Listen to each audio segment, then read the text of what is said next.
This is Paw Print, an animal rescue community. Episode 128. I'm Harold Ree. And I'm Nancy Ree. Today's guest is Yvette Van Veen. Whomever you're talking to, they have to be able to explain to you why they're writing a training plan a certain way for you, and that what they're saying is substantiated by evidence.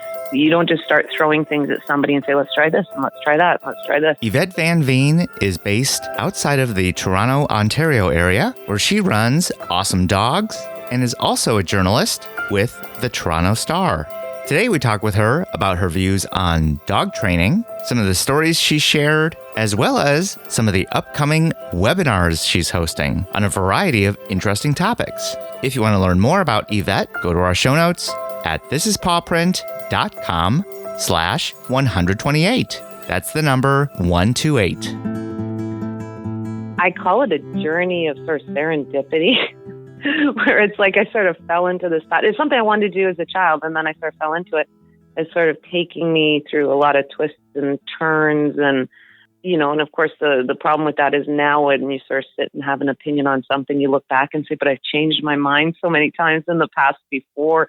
Will I change my mind on what I say today? So it's kind of an interesting process, and sort of my thoughts on training are you have to always be open to being wrong, and sort of that you have to be open to learning more, I guess is probably my opinion on training at the moment. How many years ago did you start? What was your inspiration? You know what? My mom would probably say that you couldn't tear me away from an animal when I was little.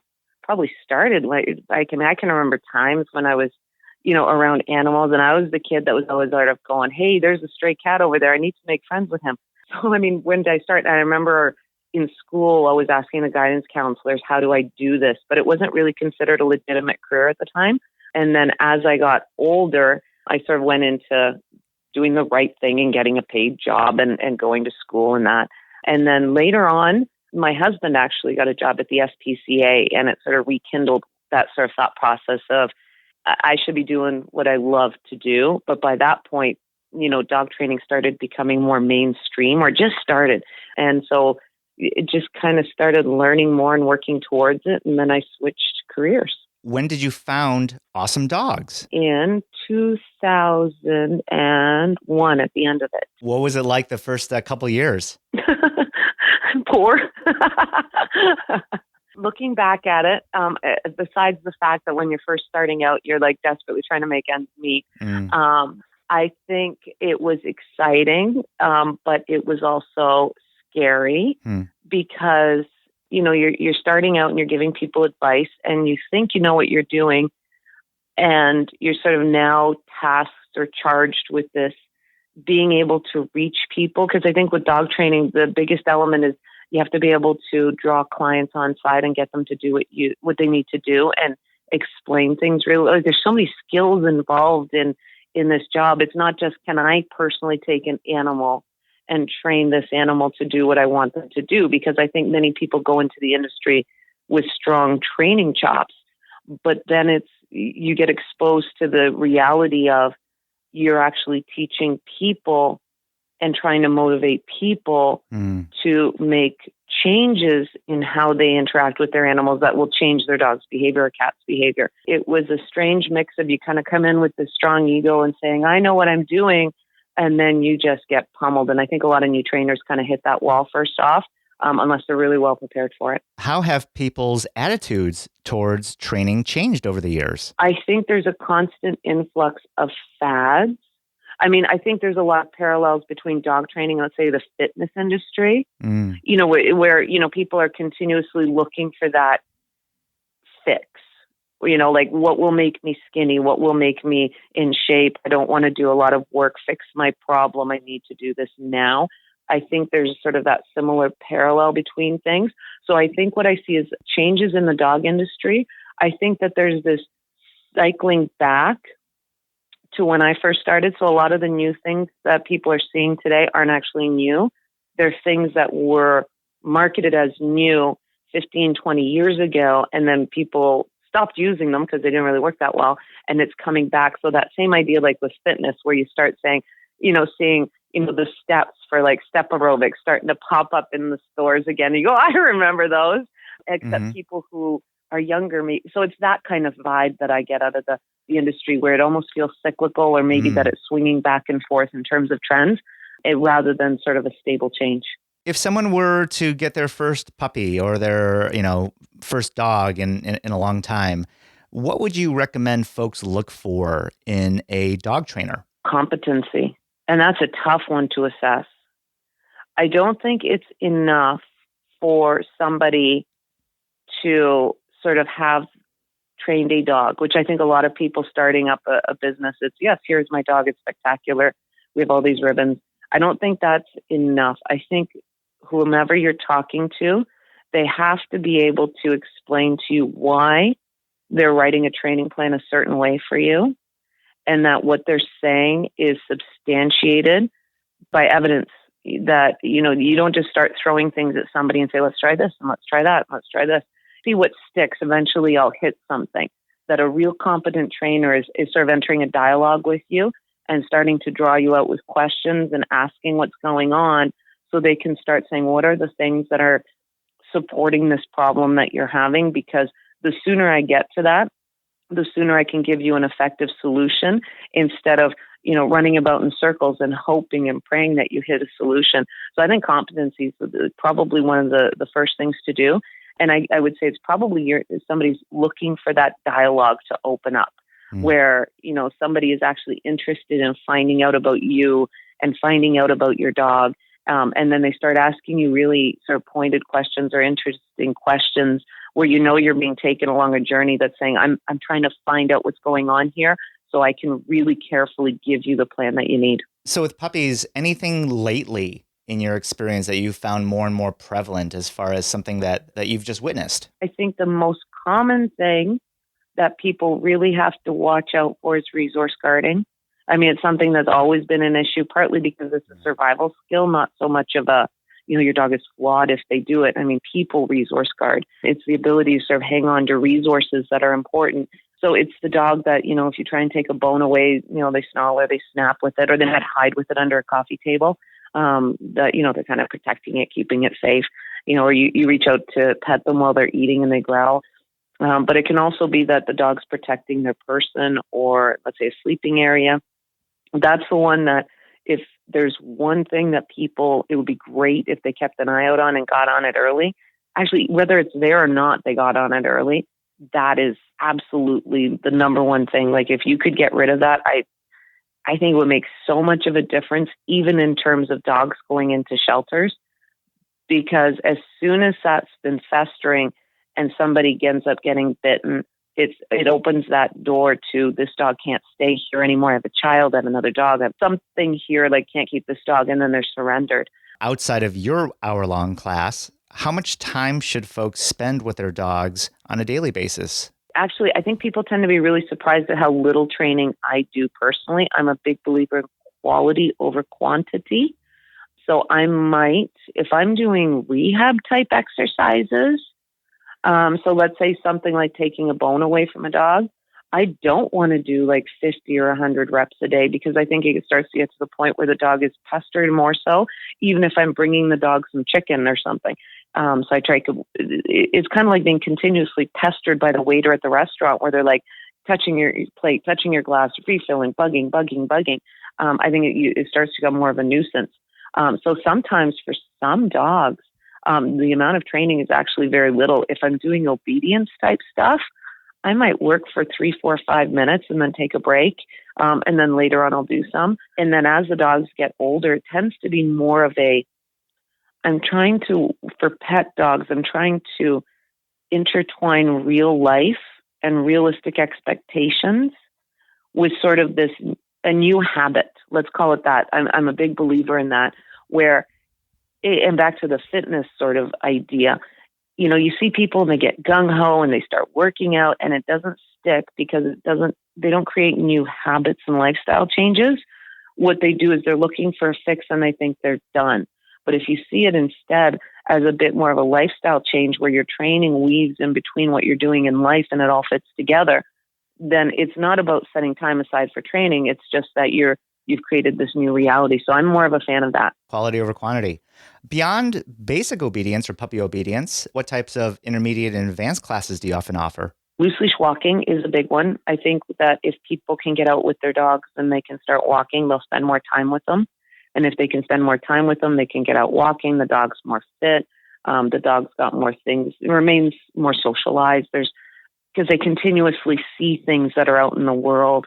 And, when they're spending time with their people and they're being enjoyed, they fit better into their lifestyle.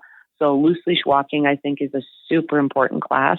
I do offer tricks classes just because, their hoot is number one. And the same idea is that when people bond with their dogs and they have fun, I think that underlying bonding is really important for people, because if you have this relationship with your dog where you enjoy them, it's different than a dog that's, let's say, relegated in the yard and you can take them or leave them, right? So it's about creating, there's a reason for getting a dog or a cat or any animal, and part of it should be that you enjoy each other's company in some way in a positive manner. To me, tricks class is kind of a really great way of broaching that. I also think it's fantastic for skills building. Because when people go into dog train, there's this complaint that, who wants to learn the technical stuff, the mechanics? It's so hard. Oh my goodness. Who would want to do that?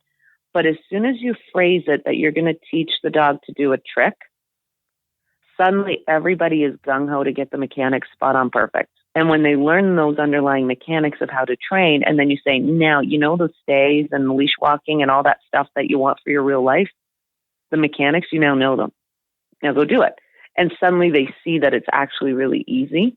But by taking the pressure off that it's not obedience, it's a silly little trick, it opens the door that people can just learn it more fluidly. So I really like tricks class for that purpose, in terms of sort of a workaround to saying you can get very good at dog training very quickly, as long as you don't let the problem behaviors become a monkey on your back that takes away from your ability to learn how to train or interact with an animal. When you think about over the years, any big success stories or any animals that really come to your mind? It's when people go from being frustrated and they get punitive. And then once they sort of have those moments where they see that by working things another way, they can get the results they want and they can feel happy about it. That you're sort of taking things out of an adversarial relationship into one that's positive and pleasant and productive, but still well-mannered. That's the stuff that really sticks out to me, where it's not just about changing the dog.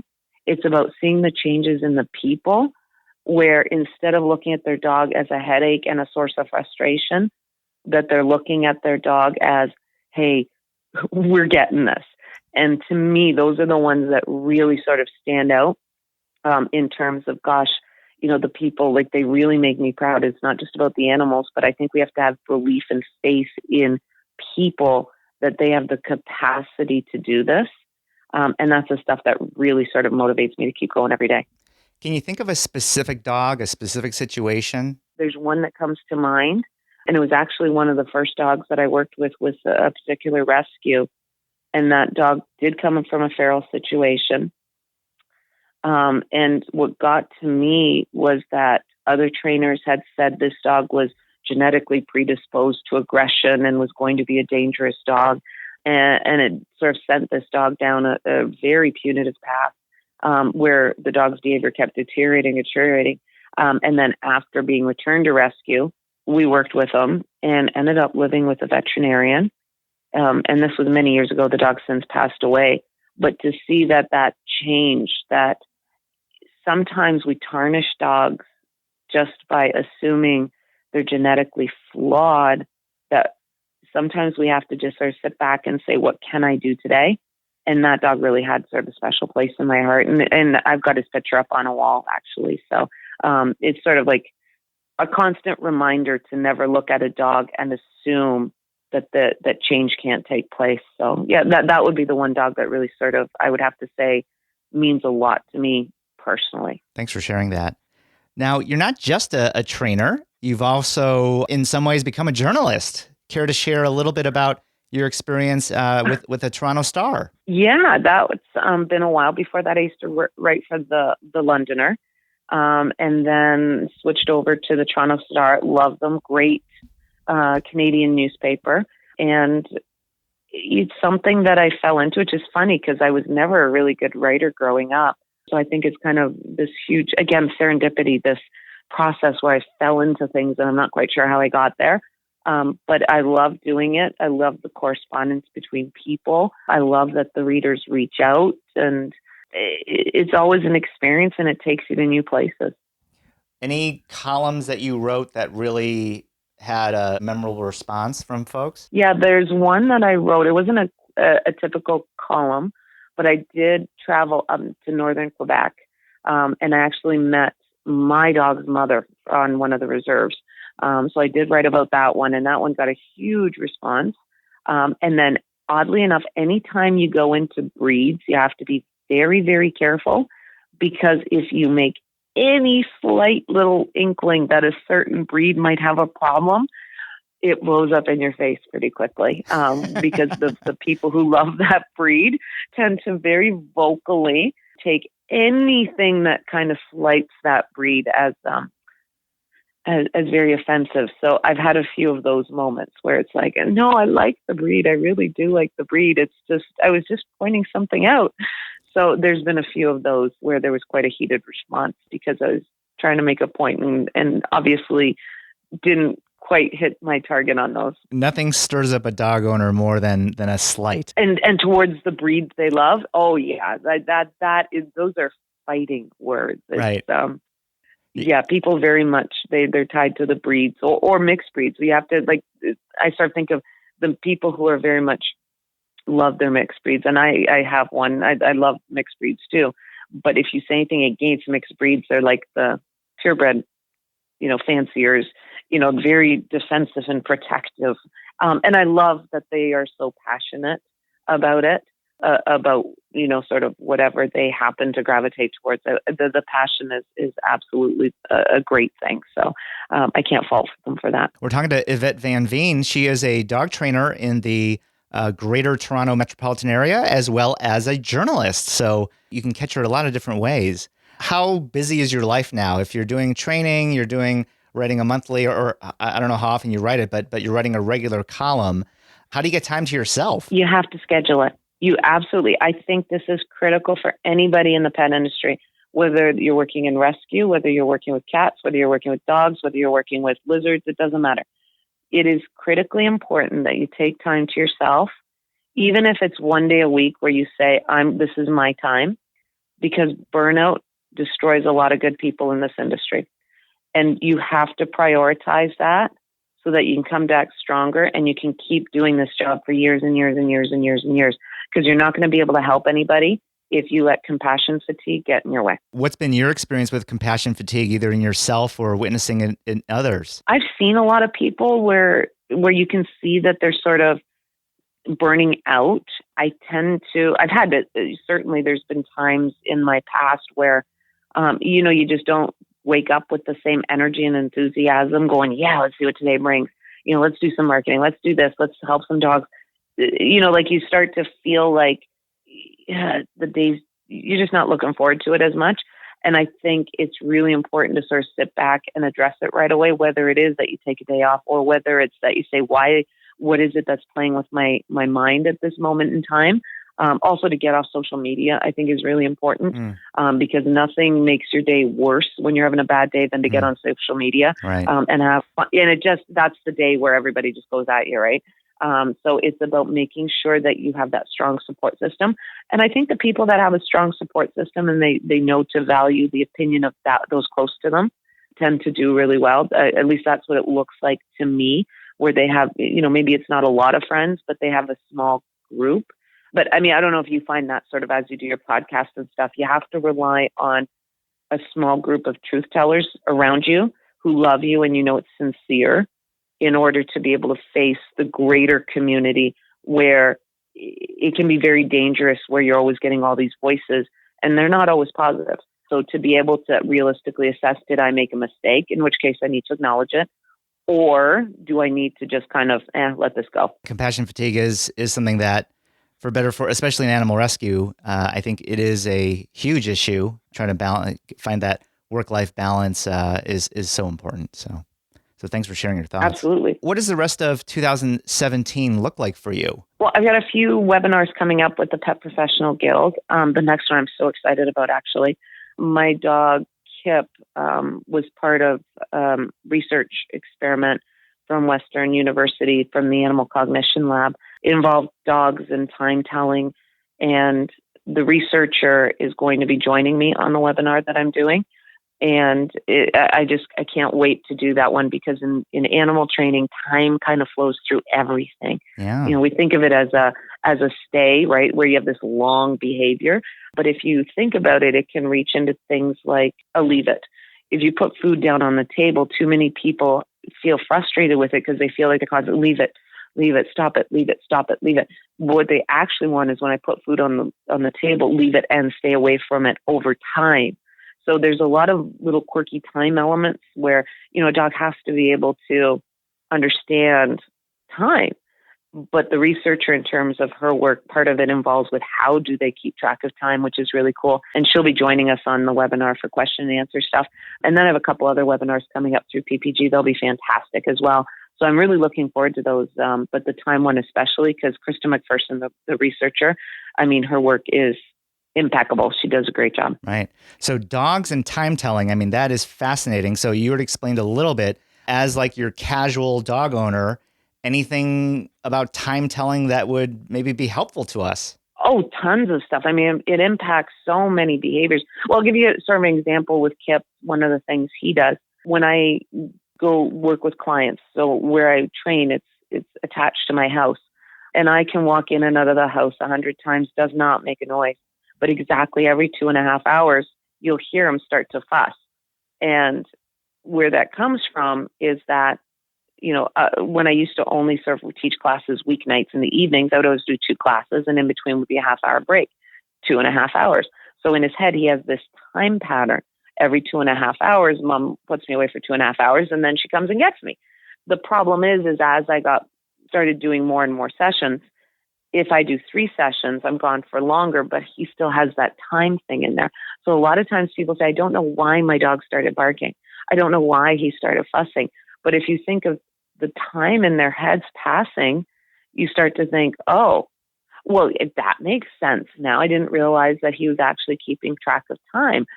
Or for example, my dogs, they go to a window at a certain time when my son's bus comes home. They're ahead of the bus. They know when it's coming. It's not that they hear the bus, they know that a certain time of day it happens. So, the ability to function in the world, to tell time, it happens in so many different places. And I think it's sort of silent and it's hidden and we don't see it. It's not like, oh, he saw a squirrel, that's why he was barking. It was 2.5 hours passed. That's why he made a noise. So it can impact a lot of behavior stuff, which is kind of cool. This is fascinating. Thank you for bringing that up. Tell us a little bit about your own animal family and what makes them special to you. Okay. So there's Kip. We got him at 4 weeks. He was from rescue. He came from sort of a feral roaming situation in northern Quebec. For anybody who's seen my writing, especially on social media, we call him Kipper the ex-froth tripper. He's come a long way.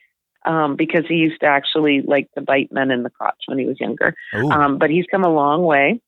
He was an interesting duck as a puppy. Love him. He's probably oddly the chillest dog I've ever had now that he's older. In his younger days, insane. Then I've got Karma. She's a border collie. She's the only sort of purebred dog I've ever had, which is an interesting experience in and of itself because it's different. I have to say it's completely different. And I call her my little sort of girly girl dog. But I just can't even articulate the difference. I'm not saying it's good or bad. I'm just saying it's very different, which I think is interesting as a trainer. We get some trainers get breed preferences. And I think if I were to say which dog shows that I'm a better trainer, I would say Kip, even though Karma makes me look better. Right. So it can be very easy to gravitate towards the dog. So I think for her, what she does or what makes her special is she's sort of that soft dog that lets me be soft, so that's what she gives to me. And then there's Icarus. I call him my crack house kitty because he was a rescue out of a crack house. Wow. Like literally. Apparently, that's what I've been told. So, oh, boy. Yeah, but he's cool. He comes to dog class and he demos in there. He does nail trim demos and stuff like that. So he's kind of fun that way. He's super social, but he's really well socialized. He gets treated more like a dog. Oh, okay. Hey, sometimes those cats, they become the head dog in a way, right? They're very clever. If you look at the work of trainers like Bob Bailey, they've used them for military training. The idea that cats are untrainable to me is just such a disservice to them. They're super clever. And if you think about it, I'm not saying I'm a fan of zoos, but you have, trainers out there working with marine mammals. You have them working with lions and tigers and apes and gorillas. And then for some reason we come out and say, but our cats are untrainable. And I don't understand that thought process because it's like, sure, they're trainable. They're very clever. And I think sometimes, some of the basic daily problems that if we look at them and start to say, you know what, we could actually tweak things so that our cats maybe aren't showing problem behaviors that, wind up having them turfed out of the house type thing. So I think they're amazing creatures. What's the best way for folks to find you, whether it's online or social media? Okay, so obviously the Toronto Star column, that one's a great one to follow. In terms of following me personally, you can go to Facebook to Yvette Van Veen, but there's also the Awesome Dogs page.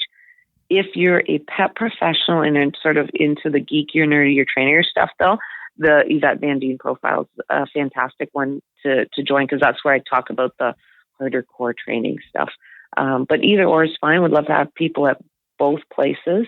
And then, of course, the PPG webinars are a great place to look because there's a lot of great presenters, but, I've got a few coming up. So you can find me there too. Could you explain to us how to find those webinars? Like, is there a particular website address or any other way to find those? pdgworldservices.com. Okay. Now, in general, are those open to the public? Do you need to become a member to sign up for a webinar like that? There's a discount if you are a PPG member, but the prices are really reasonable. So it's the webinars and seminars online and stuff go, even if you're not a member. But if you're a dog trainer or an animal trainer, they have a cat division. I think they might have other species, such as horses in there as well.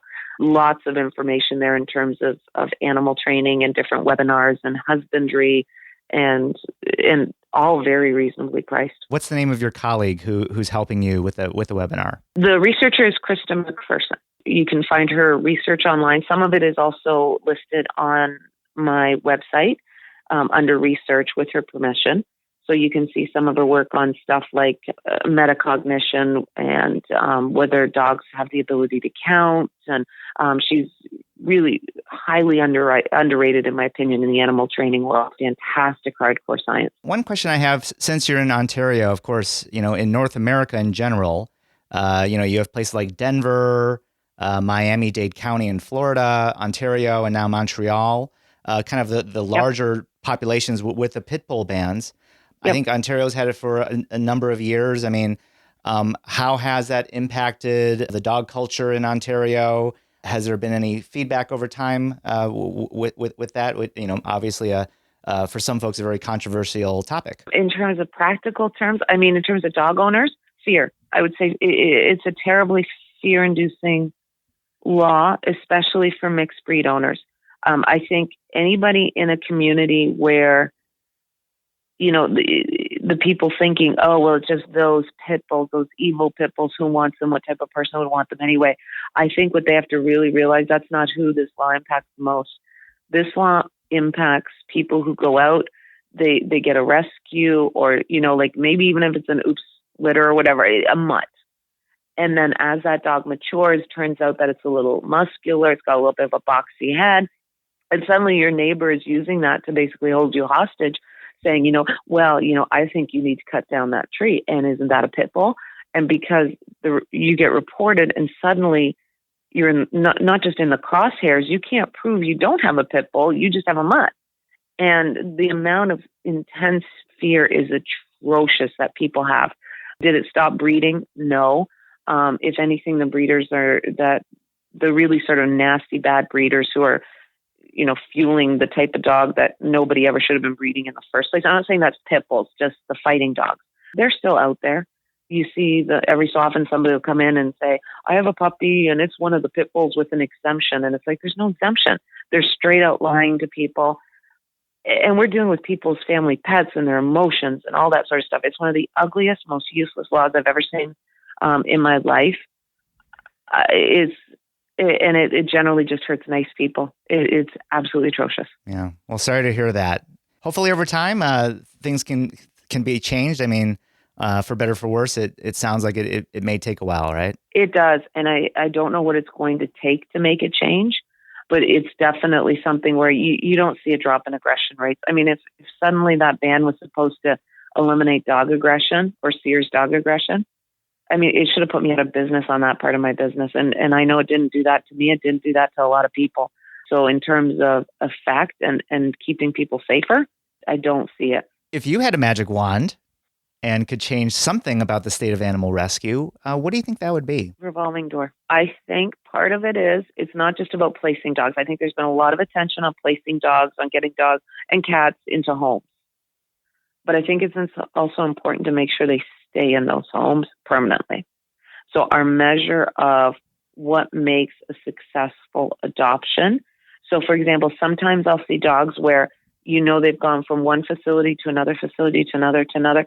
So you get 5 facilities, all have this dog checked off as a successful gone out the door. That doesn't mean 5 dogs have gone out the door. It just means 1. So it's sort of this statistical, bizarre thing that happens. Mm. And then when the dog gets placed, if the dog is returned, I mean, it's taking up the space of another animal that could be helped. But also now you've got somebody who's disillusioned by rescue or shelters. So I think to me, the next step after, this idea of let's place dogs, it's let's make sure that they're going into homes where they're loved and cared for, that these are forever homes, and that they're not coming back. And I'm not saying that we'd ever get that down to 0, because clearly not every situation is going to work out. But the better job we can do on revolving door, I think it opens more spaces to help more animals. We want to say thank you to Yvette Van Veen. If you want to learn more about Yvette or awesome dogs, go to our show notes at thisispawprint.com/128.